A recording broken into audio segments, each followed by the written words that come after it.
Bueno, sí, sí. Esto es muy importante, esto que acaba de comentar Manolo, lo que sucedió con el juez Pablo Llarena.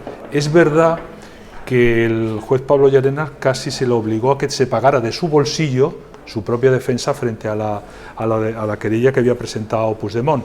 Es verdad, ciertamente, que luego el movimiento de la opinión pública cambió esa situación, pero la actitud inicial del gobierno y de la ministra de Justicia es que se la abonara de su propio bolsillo, mientras Sánchez no solamente se arroga esa condición del presidente del gobierno para que sea la abogacía del Estado, sino casi se la extiende a su mujer, ¿no? Donde ya se ha extendido como una normalidad que la mujer del presidente es la presidenta, como dijo Patxi López, y que incluso su centro de negocios es la Moncloa, el centro de negocios de la propia mujer del presidente del gobierno, como dice su abogado defensor. Por tanto, me parece una referencia atinada, es decir, cómo aquellos que defendieron el Estado de Derecho en España, pues llegó un momento casi que estuvieron a punto de su propia defensa. Y luego no solamente el papel de la abogacía, estamos hablando de la abogacía, pero no olvidemos cuál está siendo el papel de la Fiscalía General del Estado. Es decir, en la práctica es abogado defensor del propio Pedro Sánchez y de su mujer también, ¿no?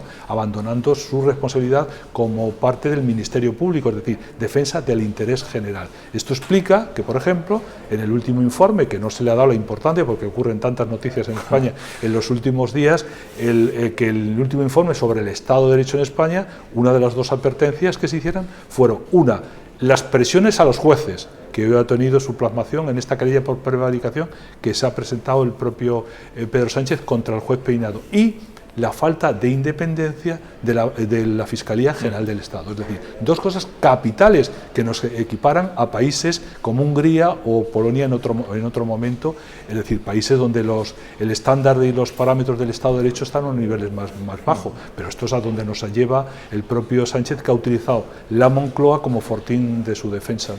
Bueno,